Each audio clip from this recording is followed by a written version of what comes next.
가풍 있는 집에 종갓집 며느리가 기다리던 애를 낳습니다.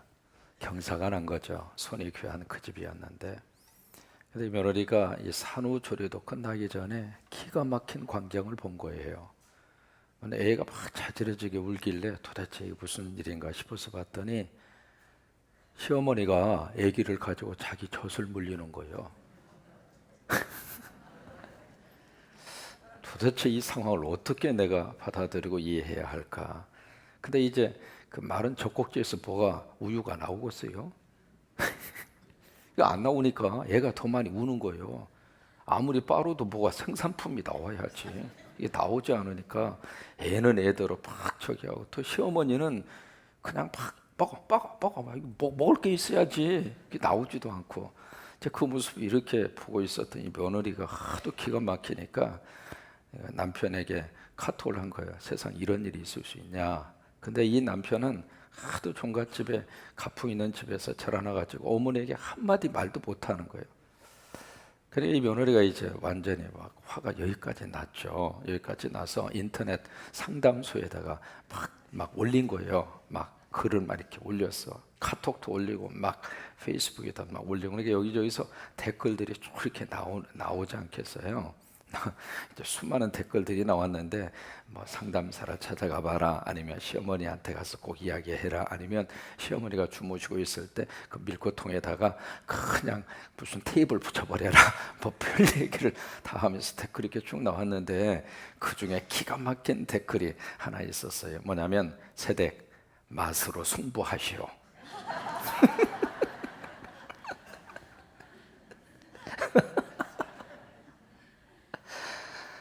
여러분, 이 세상에 살면서 우리는 무엇으로 승부를 걸까? 맛으로 승부를 걸어요. 우리가 세상 사람과 견주어서 무엇을 내가 이것을 이루고 저것을 내가 성취함으로 우리가 살맛나는 세상을 살아가는 사람들이 아니라, 그런 사람들은 세상이 즐비합니다. 우리보다도 더 많이 경제적인 부를 가지고 누리는 사람 엄청나게 많습니다. 우리가 생각하는 것보다도 이 땅은 똑똑한 사람이 더 많아요. 그러니까 그런 면에 있어서 우리가 남들보다 더 많은 것을 소유함으로 살맛나는 인생을 살리라 생각한다면 항상 마음속에 절망이 더 많이 듭니다. 난 이렇게 노력하는데, 난 이렇게 애를 쓰는데 왜 나는 저 사람보다도 경쟁에서 처지고 있을까? 그 생각이 드는 순간 사람은 참 묘한 감정에 빠질 수밖에 없어요. 그런 것을 통해서는 우리가 이 땅에서 살맛나는 세상을 산다는 구호 자체가 그냥 뜬구름 잡기식이에요. 그냥 마치 감정을 확 이렇게 세워서 갑자기 새벽에도 청진군에 저 양반이 오더니 그냥 살맛나는 구호만 외치게 하고 말이지, 그리고 내 현실은 달아주지 않고, 그래서 거기서 오는 상대적인 괴리감과 그리고 허탈감은 사실은 더 커질 수밖에 없어요. 우리가 살맛나는 세상을 사는데 무엇으로 살맛나는 세상을 살까? 맛으로 승부하는 거예요. 맛으로. 그러니까 세상 사람들이 살려고 하고 세상 사람들이 느끼는 살맛하고 믿음의 사람들이 추구하는 살맛하고는 차원이 다릅니다. 할렐루야. 그래서 우리가 전도서를 통해서 우리가 그것을 새롭게 좀 깨달아야 할 이유가 있습니다. 오늘 전도서의 말씀은 두 가지 고민입니다. 하나는 무슨 고민이냐면, 하나님 나 이해할 수 없어요. 이게 전도서의 고백이에요. 뭘 이해를 못하냐? 세상에 어떻게 악한 사람이 잘 되고 있습니까? 그 이야기예요. 그게 이제 오늘 전도서가 품고 있는 고민인데, 들어가서 보실까요? 어떻게 쭉 고민을 이야기하고 있느냐면 9절에 보시면은, 내가 이 모든 것을 보고 해 아래에서 행하는 모든 일을 마음에 두고 살핀즉, 그냥 이렇게 무관심으로 본 것이 아니라 관심을 가지고 세상에 돌아가는 꼴을 집중해서 살펴보았다, 그 말이거든요. 주변에서 되어져가는 모든 현상과 상황을 깊이 연구하고 깊이 자기가 살펴본 거예요. 그리고 나서 내린 결론이 사람이 사람을 주장하여 해롭게 하는 때가 있다. 사람이 사람을 힘들게 하더라, 그 말이에요. 여러분 인정하십니까? 사람이 사람을 못되게 굴고, 사람이 사람을 너무 억울하게 만들고, 사람이 사람을 이상하게 해코지를 하고 그런 경우들을 많이 봤다 그 말이에요. 여러분 참 이것은 우리가 인정할 수밖에 없습니다. 호랑이가 무섭고 무슨 야생 동물이 무섭다 하지만은 사람처럼 무서운 게 있을까요? 사람이 그 속에 들어있는 것을 우리가 알 수가 없잖아요. 앞에서는 웃는데 뒤에서는 등에 칼을 꽂는 경우들이 많고, 힘들다고 그래서 정말 조금만 도와주면 이루어질 것 같아서 그래 마음 먹고 마누라 몰래 그냥 보증을 서줬는데 하루아침에 싹 마음이 변해가지고 나도 힘들게 만들고,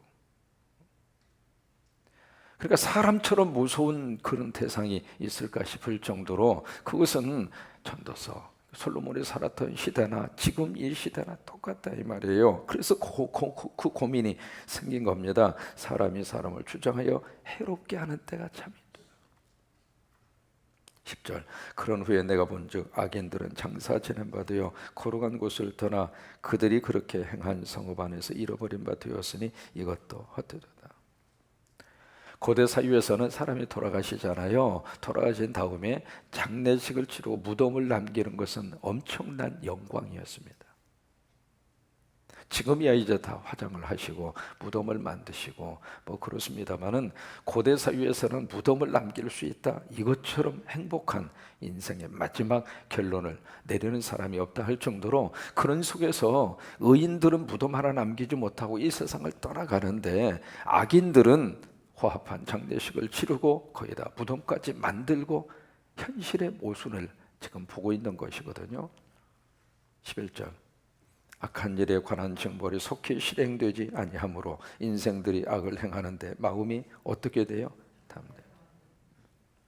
잘못한 사람이 있으면 빨리빨리 손을 보든지 이 사유를 이상하게 만들어가는 못된 사람이 있으면 솎아내든지 뭔가가 이루어져야 되는데 그런 것들이 이루어지지 않다가 보니까 악을 행하는 사람들이 더 악을 행하고, 그러다 보니까 사회적으로 어떤 현상이 나타나게 되는가? 속여먹는 사람이 더 돈을 잘 벌고 거짓말하는 사람이 더 큰 기업을 형성하고 그리고 살아가고 있고, 그런 모습들을 지금 보고 있다고 하는 거예요. 12절 죄인은 100번이나 악을 행하고도 어떻게 돼요? 장수. 이게 지금 고민이에요. 고민. 그러면 솔로몬만 가지고 있는 고민인가? 오늘 우리 사회는 어떤가? 여러분 그런 고민 있을까요? 없을까요? 똑같이 있어요. 나는 저 사람보다도 더 정직하게, 저 사람보다도 더 성실하게, 저 사람보다도 더 법을 지키면서 그렇게 살고 있는데 사는 것이 그렇게 힘들어. 근데 옆에서 보면은 그렇지 않는 사람이 오히려 더 많이 떵떵거리고 더 많이 권력을 누리고 살고 있고 더 많은 것을 소유하면서 살더라 이 말이에요. 그 현실을 보면서 마음속에 세상에 왜 이 모양 이 꼴인가?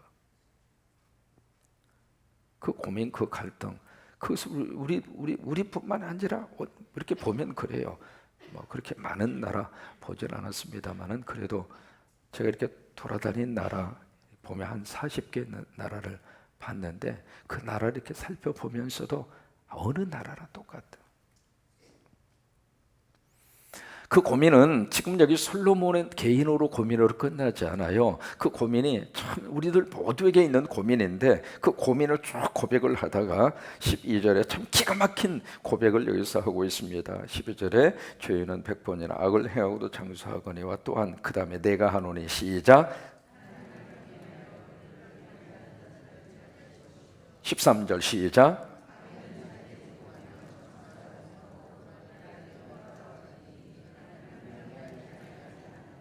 이걸 깨달은 거예요. 그러니까 여기서 쭉 이렇게 현실적인 모순 덩어리의 현실을 쭉 보면서 세상이 이럴 수 있는가, 그 갈등과 고민 속에 쭉 이렇게 살다가 여기서 12절 그 중간 부분에 내가 아노니, 그 알았다는 이야기는 경험을 통해서 깨달음을 통해서 얻었다 이 말이에요. 그리고 딱 하는 말이 결국 하나님 믿는 사람이 잘 된다 이거예요. 지금 봐서는 악인들이 더 잘되고 하나님을 거역하고 적당히 속이면서 적당히 거짓말을 하면서 그렇게 사는 사람이 경쟁에서 이기는 것처럼 보인다 할지라도 마지막 결론에 가서는 하나님 의지하는 사람이 승리한다. 할렐루야! 여러분 이것이 믿는 사람의 자존심이에요. 지금만 보지 말자 이거예요.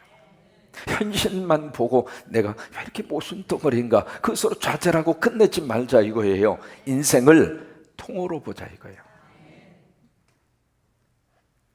인생은 지금 이 순간 이걸로 살고 끝나는 거 아니잖아요.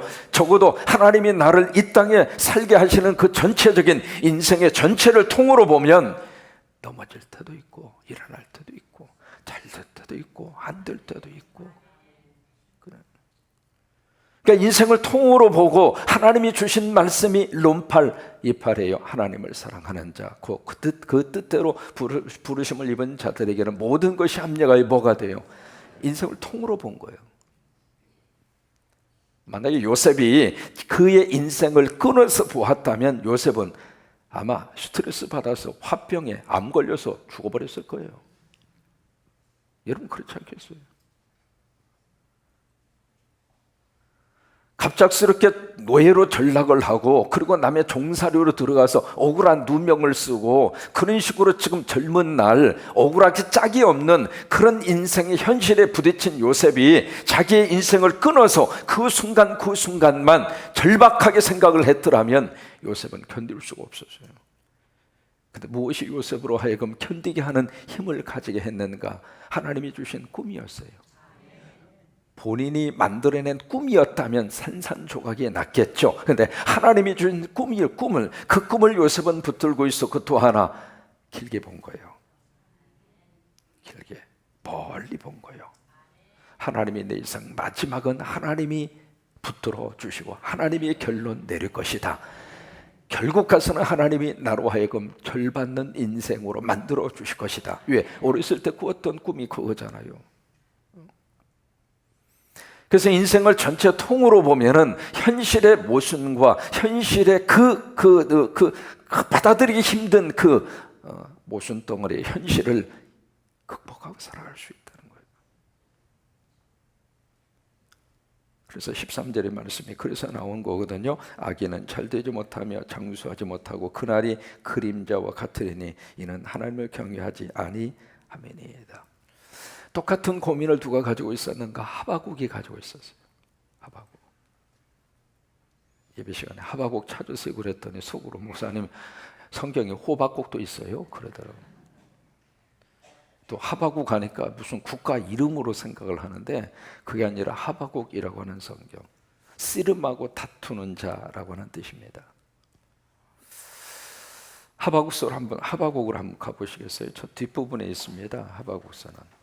조금 솔찬히 좀 뒤로 가시면 나훔, 그 다음에 하박국 다음에 스바냐 그렇게 연결이 돼요. 하박국. 이 하박국서는 이 구조가 두 가지로 되어져 있거든요. 하박국이 막 이렇게 하나님 앞에 막 호소해요. 좋은 편으로 호소를 한 건데 사실은 하박국 입장으로서는 받아들이기 어려운 현실에 대한 하나님에게 막 하소연하는 거예요. 하나님 이럴 수 있어요? 하나님 이럴 수 있어요? 그런 하박국의 가슴 속에 담고 있는 하나님을 향한 호소 또는 그 원망이라고 표현할 수도 있겠고요. 그런 내용이거든요. 그래서 하박국이 막 하나님 앞에 막 호소를 합니다. 하나님 이럴 수 없습니다. 하나님 이러서는 안 되잖아요. 하나님이 이러시면 안 됩니다. 그런 내용으로 이제 하박국이 막 이야기하면 그 다음에 하나님이 거기에 대해서 답을 주세요. 그래? 이건 이래. 이건 이런 거야. 이런 거야. 그래서 하박국이라고 하는 성경은 틀이 아주 간단하게 그렇게 되어져 있어요. 질문이 나오고 대답이 나오고 질문이 나오고 대답이 나오고 이제 그런 구조거든요. 우리가 신앙생활 할 때 해도 질문할 때는 질문해야 돼요. 하나님 말씀에 대해서도 마찬가지거든요. 질문해야 답이 나와요. 그래서 우리가 말씀의 깊이 속에 들어가고 싶은 분들은 끊임없이 질문을 던져야 돼요. 왜 그럴까? 왜 그렇게 해야 했을까? 왜 그렇게? 여러분 그 중에 하나가 바로 뭐냐면 왜 하나님은 가나안 땅을 선택하셨을까? 여러분 그 질문은 성경을 이해하는 데 있어서 아주 중요한 포인트를 얻게 하거든요. 아니 하나님이 우리 한국을 선택하셨으면 얼마나 좋았을까? 그 생각을 하게 되잖아요. 그러면 에덴 동산 뱀 문제도 아니잖아요. 다 뱀탕 끓여 먹어버리니까 유혹에 넘어갈 틈이 없어요. 근데 왜 하나님이 가나안 땅을 선택하셨을까? 왜 한반도를 선택하지 아니하셨을까? 왜 가나안 땅, 그것도 아주 작은 땅이거든요. 왜 하나님이 그 땅을 선택을 하셨을까? 그 질문을 던지면 거기서 하나님의 선택하시는 그 이후에 답을 얻을 수 있거든요. 그런 것처럼 그 답은 나중에 말씀드리겠고, 이 하바국도 마찬가지예요. 끊임없이 하나님께 질문을 던지고 하나님이 거기서 답을 주시고 그래요. 하바국 1장으로 한번 가서 보세요. 1장에 보시면 2절을 보실까요? 시작. 여호와여, 내가 부르짖어도 주께서 듣지 아니하시니 어느 때까지니까? 내가 강포로 말미암아 외쳐도 주께서 구원하지 아니하시나이다. 이게 참 고민이에요. 하나님 이렇게까지 기도하는데 왜 하나님 아무 대답이 없습니까? 그 지금 갈등이잖아요. 그러면서 3절에 어찌하여 내게 죄악을 보게 하시며 패역을 눈으로 보게 하시나이까? 겁탈과 강포가 내 앞에 있고 변론과 분쟁이 일어난나이다. 이러므로 율법이 해야하고 정의가 전혀 실행되지 못하오니 이는 악인이 의인을 에워쌌으므로 정의가 굽게 행하여 지면이다. 하나님, 이게 지금 전도서에서 나오는 그 고민하고 똑같은 고민이거든요. 그래서 거기서 대해서 이 하바국이 막 하나님 앞에 질문을 던져요. 그러니까 5절 이하에 하나님께서 거기에 대해서 대답을 해주시고 있어요. 대답을 해주시고 있는데 5절, 여호와께서 이르시되 너희는 여러 나라를 보고 또 보고 놀라고 또 놀랄지어다. 너희의 생전에 내가 한 가지 일을 행할 것이라. 누가 너희에게 말할지라도 너희가 믿지 아니하리라. 6절, 보라 내가 사납고 성급한 백성 그 땅이 넓은 곳으로 다니며 자기의 소유가 아닌 거처들을 점령하는 갈대아 사람을 일으켰나니. 7절, 그들은 두렵고 무서우며 당당함과 위엄이 자기들에게서 나오며. 이게 무슨 얘기냐면 하바국이 막 그 고민을 이야기하니까 하나님 왜 악인 가만둬요? 왜 못된 사람 손보지 않아요? 그렇게 막 호소를 하니까 하나님 알았어, 내가 지금 준비하고 있는 게 있어. 그게 뭐예요? 갈대아 사람을 일으켜서, 그 갈대아 사람이 누구냐면 바벨론 사람이에요. 내가 바벨론 사람을 일으켜서 그들 내가 손볼 거야. 그게 하나님의 대답이에요. 근데 그 하나님의 대답을 듣는 이 하바국이 고민이 더 생긴 거예요. 왜냐하면 바벨론 사람들은 악한 사람이라고 생각한 거예요. 그 악인을 들어서 어떻게 의인이라고 생각하는 유대의 백성들을 칠 수 있습니까? 신학적인 질문이 생긴 거예요. 이해가 되십니까? 지금 여기 막 못된 사람이 있어요. 막 이상한 짓을 막 하는 사람이 있어. 그래서 하나님 이 사람이 가만둬요? 어떻게 손 좀 보세요. 그러니까 하나님 알았어, 내가 몽둥이로 막 두들겨 패줄게. 그 이야기예요. 그런데 그 이야기를 들은 이 하바국이 이건 아닌데? 그 생각이 든 거예요. 어떻게 하나님을 믿는 유대 민족, 그래도 의인이라고 생각하는 유대의 민족을 하나님을 모르는 바벨론 사람을 들어서 하나님께서 손보시겠다고 하느냐, 그 질문이에요. 이게 하바국의 고민입니다. 하바국의 고민. 이제 거기에 대해서 그게 그 1장 그 후반부의 그런 내용이거든요. 그 후반부 내용 한번 보세요. 12절에 보세요. 1장 12절, 선지자가 이르되 여호와 나의 하나님 나의 거룩한 이시여 주께서는 만세 전부터 계시지 아니하시나이까? 우리가 사망에 이르지 아니하리이다. 여호와여 주께서 심판하기 위하여 그들을 두셨나이다. 반석이시여 주께서 경계하기 위하여 그들을 세우셨나이다. 13절, 주께서는 눈이 정결하심으로 악을 참아보지 못하시며 패역을 참아보지 못하시거늘 어찌하여 거짓된 자를 방관하시며 악인의 자기보다 의로운 사람을 삼키는데도 잠잠하시나이까? 14절, 주께서 어찌하여 사람을 바다의 고기 같게 하시며 다스리는 자 없는 벌레 같게 하시나이까? 이게 하바국 고민은 어떻게 더 악한 사람을 들어서 그래도 좀 선하다고 생각하는 사람을 힘들게 하십니까? 하나님, 이것은 내가 도저히 이해하고 받아들일 수가 없습니다. 그러자 하나님께서 2장에 보시면 하바국의 두 번째 대답이 나옵니다. 그 유명한 대답이 나와요. 그것이 바로 4절입니다. 4절 시작. 보라 그의 마음은 교만하며 그 속에 정직하지 못하나니 의인은 그의 믿음으로 말미암아 살. 이거예요. 따라서 한번 하세요. 의인은 그의 믿음으로 말미암아 살리라. 이게 이제 하바국 전체를 붙들고 있는 하바국서의 중심축의 구절입니다. 무슨 얘기냐면 지금 유대인들이 의롭다고 생각할지 모르지만 하나님 보실 때에는 바벨론 사람보다 유대인들이 더 악하다 이거예요. 그들이 예수를 잘 믿고 하나님을 잘 섬겨서 하나님이 그들을 의인 삼아 주신 것이 아니라 하나님이 그들을 의인 삼아 주시는 이유는 딱 하나, 믿음 때문에. 여러분, 예수 믿는 사람이 의로워서 하나님이 복을 주시는 게 아니에요. 우리 안에 예수 그리스도에 대한 믿음이 있으니까 하나님이 복을 주시는 거죠. 이렇게 물어볼까요? 여러분, 남한과 북한 어느 쪽이 더 의로울까요? 남한과 북한 어느 쪽 사람들이 더 정결하고 깨끗하게 살까요? 잘 이해가 안 가십니까? 객관적인 입장에서 보면 우리 남한 사람이 죄를 범하는 거하고 북한 사람이 죄를 범하는 거하고 평균적으로 봤을 때 누가 더 많이 죄를 지을 것 같아요? 북한은요, 죄를 짓고 싶어도 지을 시간이 없어.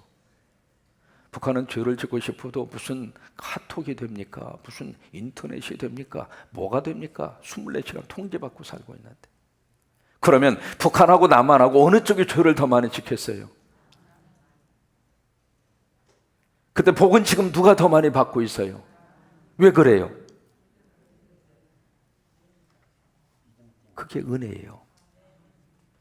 우리 안에 예수 그리스도에 대한 믿음이 있으니까 그 믿음을 보시고 하나님이 주시는 축복이라 이 말이에요.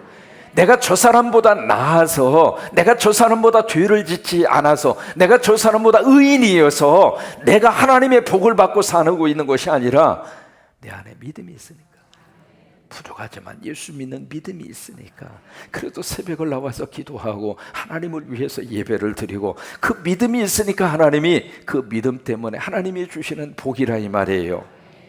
그래서 의인은 그의 믿음으로 말미암아 살리라. 이게 유명한 사도 바울의 신학의 가장 중요한 그의 신학 사상입니다. 그리고 로마서하고 히브리서가 가지고 있는 말씀이 바로 그 말씀이에요. 젊은 청년이 있었습니다. 이 청년이 굉장히 못되게 그렇게 살았어요. 젊은 날 뭐 그런 방황할 때 있을 수가 있죠. 근데 너무 그냥 개차반으로 그렇게 살았어요. 근데 이분이 전도를 받고 교회에 나왔어요. 예수를 믿었어요. 참 놀라운 것은 교회 나오고 예수 믿으면 사람이 달라지는 거예요. 그렇게 해도 고쳐지지 않던 사람이, 아무리 옆에서 이야기하고 달라지지 않던 사람이 참 복음에 들어가고 예배를 참석하고 그리고 말씀에 들어가면 그 말씀이 나를 촉촉히 적셔주면서, 그러면서 나도 모르게 달라지고 얼굴 인상이 달라지고, 지금 옆에 있는 분 보세요. 천사표 얼굴입니다. 서로 한번 축복하시기 바랍니다. 천사의 얼굴이군요. 이 새벽 무슨 화장을 했겠어요? 화장 안 하셔도 이렇게 이쁠 수가 없어요. 어쨌든 여자는 립스틱만 바르면 끝이요. 어쨌든. 근데 이 립스틱도요, 바르면서 꼭 기억하세요. 립스틱의 원재료가 뭔 줄 아시죠? 더 이상 이야기 안 하겠습니다. 어쨌든 그거라도 쫙 바르고 나면 립스틱 바를 때마다 주여 보혈의 피로 발라 주시옵소서. 왜냐하면 남자고 여자고 비교하면 훨씬 더 여자분들이 하루에 소비해야 할 말의 양이 더 많아요. 그냥 그래서 여자 셋만 모이면 접시가 어떻게 해요? 여러분이 말씀하셨어요. 어쨌든 남자는 말하는 횟수가 적어요. 그리고 여자는 말해야 할 횟수, 말해야 할 분량이 더 많어. 그래서 하루 종일 친구하고 이야기하고도 헤어지면서 하는 말, 집에 가서 다시 전화할게. 남자는 밖에서 이렇게 말 몇 마디 하고 나면 더 이상 할 말이 없어. 그래서 집에 가면 과묵하고 집에 가면 말을 별로 안 하는 거예요. 근데 어쨌든 화장도 안 했지만 지금 전부 다 천사의 얼굴이거든요. 전부 다 천사. 이게 이제 성령님이 들어가니까 표정이 달라지고 얼굴이 달라지는데, 그 청년도 마찬가지였어. 그러다 열심으로 예배에 참석하고, 그래서 어떤 은혜를 받았느냐면 자기의 집을 교회로, 그래서 거기에 개척교회가 이루어지도록, 그렇게 해서 생겨난 교회, 평양의 4번째로 세워진 교회, 산정현 교회입니다. 그분이 누구냐면 유계준이라고 하는 분이에요. 그래서 그분 집에서 산정현 교회가 시작이 된, 한국 교회 역사에 잊을 수 없는 그런 교회 가운데 하나입니다. 그런데 그렇게 해서 이제 그 교회가 세워지게 됐는데, 이분 그 자녀들이 육남 2녀입니다. 육남 2녀인데 신명기 5장 10절에 보시면 하나님을 사랑하고 그의 계명을 지키는 자는 천대까지 복을 주시리라. 신명기 5장 10절입니다. 한번 해보세요. 하나님을 사랑하고 그의 계명을 지키는 자는 천대까지 은혜를 주리라.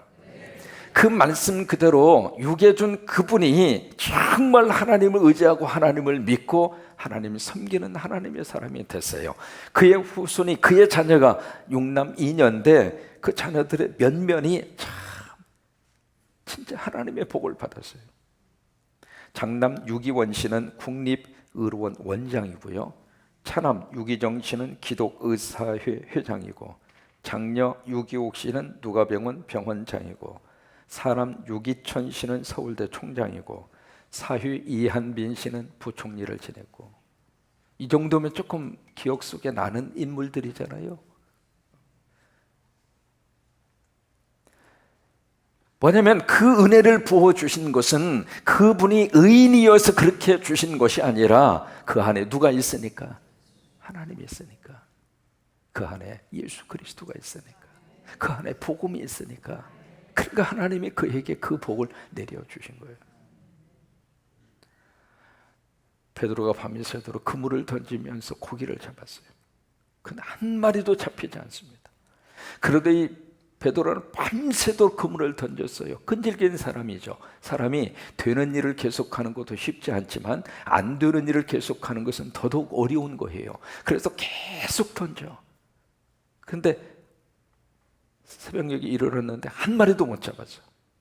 그때 예수님이 오셨잖아요. 고기가 있느냐? 한 마리도 없습니다. 그때 이제 예수님 베드로가 그렇게 이야기하죠. 내 그물을 배 오른편에 던져. 깊은 데로 가서 배 오른편에 던져 고기를 잡으라. 그때 베드로가 그 이야기해요. 주여, 내가 밤이 새도록 그물을 던졌으나 한 마리도 잡지 못하였나이다. 그게 뭐냐면 나 지금 죽을 맛입니다, 그 말이잖아요. 내가 지금 죽을 맛이지만은 그 다음이 중요해요. 그러나 말씀에 의지하여, 말씀에 의지하여, 이것이 베드로가 복을 받게 된 이유라 이 말이에요. 그 속에 의인된 요소가 있어서가 아니라 믿음이 있으니까, 하나님의 말씀이 있으니까, 하나님이 있으니까. 그래서 내가 말씀에 의지하여 내리리이다. 그리고 가서 하잖아요. 그래서 그물을 내리니까 그물이 찢어질 정도로. 여러분, 찢어져 버리면 아무 의미가 없어요. 찢어질 정도입니다. 여러분, 무엇이든지 찢어지게 받으면 안 돼요. 여러분, 축복해요. 절대로 벼락은 맞지 마세요. 아이, 목사님, 나 돈벼락 한번 맞고 싶은데, 돈벼락 맞으면 사람이 돌아요. 제명이 못 살아요. 꼭 기억하세요. 주여, 나 돈벼락 맞지 않게 하여 주시옵소서. 꼭 기도하시기 바랍니다. 아이, 그래도 한번 벼락 맞고 벼락 맞으면 죽어요.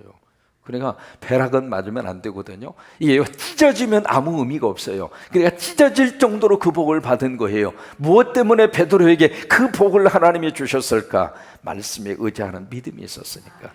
그래서 오늘 이 솔로몬도 그러고 하바국도 그러고 여호와를 경외하는 자, 그게 의인입니다. 그래서 의인은 오직 그의 믿음으로 말미암아 살리라. 그래요. 그 믿음이 있을 때 하나님이 우리를 살맛나게 만들어 주시고, 그것이 이 땅 위에서 맛으로 승부하는 거예요. 젊은 세대에게 시어머니하고 싸워서 어떻게 이기겠습니까? 그 손주가 얼마나 귀여우면 그 마른 젖을 물리면서 주고 싶은 그 심정 이해가 되잖아요. 그러나 거기서 나올 게 있어야 아기가 만족을 누리지. 우리는 이 세상에서 맛으로 승부하는 사람들이에요. 무슨 맛으로 승부하는가? 믿음의 맛으로 승부하는 사람이에요. 내 안에 말씀과 믿음을 가지고 살맛나게 사는, 살맛나는 그 축복이 임하기를 주의 이름으로 축원합니다.